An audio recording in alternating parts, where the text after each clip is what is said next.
top the fourth inning, the umpire forced us off the field due to lightning near the tree line, heavy rain pelting the ground. 15 minutes afterwards, I parked in my driveway and noticed a silver Audi behind Kelsey's car, a vehicle I hadn't seen before. Entering the house, I heard Kelsey laughing upstairs, followed by an unfamiliar male voice. For 9 months of the year, every Saturday morning, I drove to the Riverside complex to play third base for a team from a tire shop in a league game. At 38 years old and with a troublesome knee, I still dove for grounders as if it held importance. Kelsey often teased that I loved that field more than our couch. Perhaps she was correct. Throughout the week, I managed the night shift at a distribution center along Route 9, coordinating trucks and supervising dock crews to address issues that began at 10 p.m. and concluded with sunrise. Saturdays were my time. Kelsey was aware of this and relied on it. We were sent off the field during the fourth inning due to lightning near the tree line and rain pounding the dirt. 15 minutes later, I arrived at my house and spotted a silver Audi parked behind Kelsey's car, a vehicle that was new to me. As soon as I entered the house, I heard laughter coming from upstairs and an unknown male voice. Every Saturday morning for 9 months, I drove to the Riverside complex to play third base for a team sponsored by a tire shop in a league game. Although I'm 38 years old with a bad knee, I still dove for grounders as if it was crucial. Kelsey used to joke that I loved that field more than our couch. Maybe she was right. During the week, I worked the night shift at a distribution center off Route 9, handling truck scheduling and overseeing dock crews to tackle problems starting at 10 p.m. and ending with sunrise. Saturdays were my territory. Kelsey knew this and relied on it. That morning, the weather forecast predicted partly cloudy skies. By the third baseball inning, the sky darkened and the wind toppled the scorer's table. Without delaying a vote, the umpire ended the game. I tossed my glove into my bag, opted against changing, and drove home wearing my cleats. My Audi in the driveway bore a dealership tag from another town. I entered through the side door, deposited my bag in the mudroom. It was then that Kelsey's laughter echoed down from the second floor, quickly followed by an unfamiliar, relaxed voice. Every fiber within me urged me to ascend the stairs, race up them swiftly, and announce myself loudly. Instead, I fixed my gaze on the kitchen counter. 2 half-full wine glasses sat there, along with a bottle of Sansera that Kelsey only purchased for special occasions. A man's watch with a leather band and golden face was parked next to it, appearing as if it belonged there. I picked up the watch, flipped it over. Etched on its rear was NP, ever moving ahead. Above, the old wooden floorboards groaned. A door shut. Water flowed in the master bathroom. I returned the timepiece to its original place. Then, still in my soiled uniform, I sat on the couch and waited. Not because I was immobilized, but to witness her expression as she descended the stairs and discovered the altered weekend plan. 10 minutes elapsed. The bedroom door opened and Kelsey emerged first, her hair yet wet, donning a t-shirt unfamiliar to me. Following her strode a man of my height, fastening his cuffs, suggesting he was well accustomed to this journey. Upon reaching the landing, she spotted me. Her smile waned gradually, first her lips, then her eyes. "Ryan, she hesitated. "The game." "Rain," I replied. The man behind her stiffened, around 30, clean-shaven. He cast his gaze at Kelsey. She looked down. The item Nolan had lent me was on the counter. Kelsey started to speak, but I interjected. "His watch is there." Nolan silently moved through the lounge, snatched the timepiece, and exited via the side entrance. 30 seconds elapsed, and Kelsey stood frozen at the base of the stairs. Her hands shook uncontrollably before she pressed them against her thighs. Then something clicked within her mind, and she folded her arms defensively. "This isn't what you think," she declared. I glanced around at the spilled wine, damp hair, and unfamiliar shirt. "Where's Caleb?" I inquired. "At my mother's," she responded. Stepping forward, she said, "Ryan, listen to me. Why does your acquaintance always leave his watch on our counter?" My agitation intensified. "You don't have the right to question me," she retorted. "You just strode in covered in mud like some sort of," I interrupted. "For how long?" she asked tersely. She clenched her teeth. "Kelsey, for how long? It doesn't concern you," she asserted. "But it does to me." Snatching her keys from the hook and slipping into sandals, she exited through the front door without a word or looking back. Her car veered left towards her parents' residence. She didn't return home that evening, instead texting about staying with her mom. Caleb was asleep already, our conversation to be postponed till tomorrow. I chose not to reply. The Sansera wine went down the drain, followed by both glasses being washed.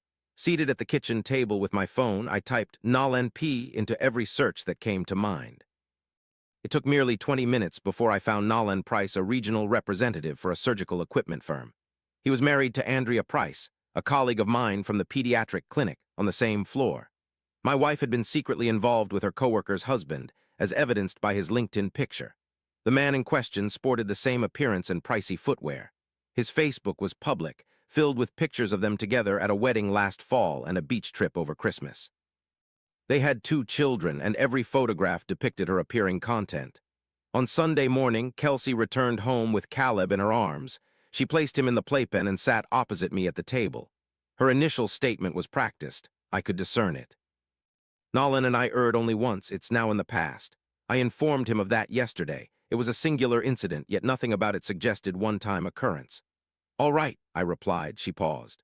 All right, I listened, was all she responded with. She anticipated a dispute, recriminations, tears, but none came. Instead, she picked up Caleb and went upstairs. I heard the bedroom door shut. At work on Monday, I phoned my friend Dean during our first break. He had divorced 2 years ago and gained full custody. I need your lawyer's name, I told him. He inquired about the severity. I confided that it was severe enough. The attorney's number arrived before I hung up. Lawyer Ramirez asked 3 questions. Duration of marriage, shared assets, children. She set an appointment for Wednesday at 7 a.m. That very evening. I examined the Ring camera app. Installed 2 years prior for a monthly fee of $12, automatically billed to my card. I checked it that night following Kelsey's request. She found it unsettling. I told her I had switched it off, but I hadn't. The device appeared 11 times. Every occurrence was on Saturdays between 10 a.m. and 1 p.m. hours when I was at the field. Once he approached my door, letting himself in while my son was sleeping at Grandma's. She told me this once. I saved every log, dates, timestamps, license plate number, and stored them in a cloud folder, emailing a copy to my work address. Afterward, I erased the app history on the shared tablet. Kelsey was on the couch when I descended. She looked at me and smiled, a smile suggesting we had moved past it. I reciprocated her smile. Standing beside her, I watched what she was watching. On Wednesday morning, Ramirez swiftly scrutinized the screenshots in 2 minutes. 11 visits, he said. The same vehicle each time. You have the license plate, the timestamps, and my wife's partial confession. This is clear-cut, he explained straightforwardly. Indiana wasn't at fault, but their pattern of behavior was crucial for custody determination. They needed to stay home, be present with the child, and avoid confrontations until documents were prepared. I added one more piece of information. Indiana was married and his wife worked with Kelsey. Ramirez paused her writing. That's your decision. It won't impact your filing. However, that woman is living the same deception you once did. This statement echoed in my mind as I reached the warehouse. Andrea Price spent her days preparing lunches for her children, under the belief that her husband was golfing on Saturdays. The same charade, the same routine. By Thursday evening, I decided not to contact Andrea yet. Once I did, Nolan would alert Kelsey, and the whole situation could unravel before the documents were ready. I waited 1 more week. Ramirez assured me she'd file everything by Friday. At home, I maintained normalcy, assisted Caleb with his bath, read him the Digger Truck book thrice. Kelsey selected a movie and settled at her end of the couch. As the film progressed, she moved closer. I rose, mentioned thirst, departed without return, leaving her to slumber alone. She harbored hope we mended. Simultaneously, documents were being produced while she rested on Saturday. My bag was packed, and as usual, I navigated towards the field every weekend. Kelsey observed from the kitchen window. Her reflection met me in the rearview mirror. Normalcy resumed, which she perceived as truth. The car parked at Riverside, I informed my companions about my hamstring ailment, then drove to a coffee shop near our home. At 10:15, my phone vibrated with a call signal. Identical silver Audi, same license plate. He didn't acknowledge the doorbell because she had warned him I had disabled it months ago. The door swung open prior to his knock. Once, finished. That was her declaration from last Sunday. I allowed an hour to lapse. At 11:2, I pulled into the driveway behind the Audi, impeding its progress. My key slid smoothly and silently into the lock. Wine glasses reappeared on the counter in their customary position, devoid of fresh air. The room was momentarily silent, then a creak echoed above. I didn't settle, but instead counted each step to the second floor, 14 in total. The bedroom door was unopened, which I pushed open without warning. Kelsey sat on the bed's edge while Nolan stood near the window, his shirt untucked. As they both turned, I hadn't contacted Andrea yet, but that plan was imminent. In that doorway, a choice was made. Fixing my gaze on Nolan, I said, "Andrea, your wife is a good person." Immediately, she answered on the first ring. The statement was false as I hadn't placed the call yet, but I wanted to observe the impact of those words on his face, and they were profound. Nolan paled. It wasn't embarrassment but fear that took over. So swiftly did the color disappear that he clung to the windowsill to keep from collapsing. "You didn't," he murmured. "Leave my house," I commanded. In one breath, he grabbed the watch from the nightstand and left without a sound, disappearing down the stairs, out the side door, tires screeching on the wet pavement as the door closed behind him. Kelsey remained motionless. Her hands trembled against the bedsheet. "Why did you phone her, Ryan?" she began. "Are you aware of what you've just done?" 11 Saturdays, Kelsey, I replied. She paused mid-question. "I recorded the calls on camera, every visit, each timestamp. You said it was a one-time thing. I allowed myself to believe that. You had a whole week to halt it. Instead, you chose the wine." Her face transformed into an unfamiliar expression, not guilt or shame, but calculation. She seemed to be assessing how much I knew versus what she could bluff. "The footage is backed up," I said. "It's stored in the cloud, work emails, and on a flash drive at Dean's place." She stood up. "You've been plotting this," she accused. "You gave me 11 Saturdays to prepare for it." For the first time in 6 years, Kelsey had no words left. She sat back down and fixed her gaze on the wall. I left the room, closed the door behind me, and went downstairs to make the call I'd merely feigned having made earlier. Andrea Price answered after the second ring. I shared my name, mentioned I'm married to Kelsey, and disclosed that her husband has been visiting my house every Saturday for 3 months.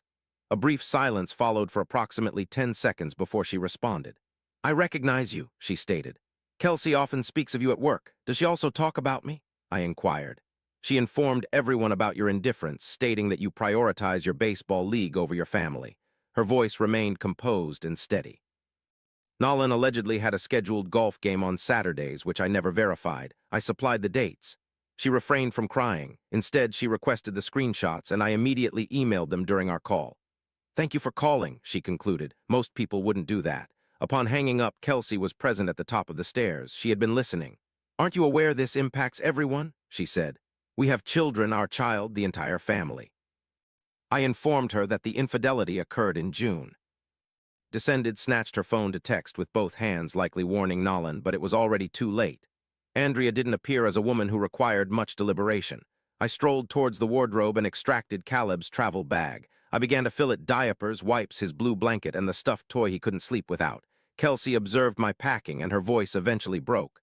"Where are you taking him?" she inquired. "Dean's. For the weekend. You can't simply take my son." "Our son," I replied, "and I'm not vanishing. I'm providing you with the house for the night so you can ponder what's to follow next. Caleb shouldn't be exposed to any of it." She trailed me to his room. He was on the floor maneuvering a plastic truck in circles, mimicking engine noises with his mouth. At 20 years old, he had no notion of the chaos unfolding around him. I scooped him up.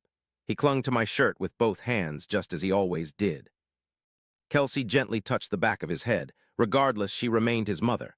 From the hallway, I announced, "Papers arrive Monday morning. Ramirez will contact you directly. I won't contest over the house or savings account, but I demand primary custody, as the recordings prove." Her hand withdrew from his head. "You've hired a lawyer since last Wednesday," she admitted, leaning against the doorway. The anger dissipated from her, replaced by something other than regret. It was the realization that the man with their son had been following through on what she never anticipated. "I'll be at Dean's," I stated. "Don't call tonight." Upon my arrival, Dean was waiting on his porch. He assisted me in bringing the bag inside, setting up the pack and play without querying anything. Lily, his daughter, presented Caleb with her old stacking toys as if inviting a new recruit. Following their bedtime, Dean offered me a beer on the back steps. The rain had ceased, leaving behind an aroma of damp grass and charcoal. "Ramirez is effective," he remarked. "Help me complete mine in 4 months. Stay composed, stay alert. That's her essence." Then he glanced at me sidelong. "You all right?" The moment Caleb gripped my shirt tightly in his room, I felt the brink of breaking. Yet Dean urged me to keep going. "Yes," I replied, "I'm fine." On Monday morning, before the sun rose above the buildings, I signed the papers at Ramirez's office. By noon, Kelsey would be treated at the clinic. Andrea had filed the paperwork earlier. She informed me through a text on Sunday evening. 2 marriages, 1 man, identical Saturdays. After work, I fetched Caleb from Dean's. He rushed towards me across the porch with arms spread wide and legs barely managing to keep pace. I strapped him into his car seat, gave him the stuffed toy, and drove off. The sky was clear for the first time in a week. Caleb gestured towards an object outside the window and chuckled heartily. His laughter, a blissful 2-year-old sound, was devoid of understanding of any faults. I navigated a turn towards our recently rented flat, with the rental agreement effective from today.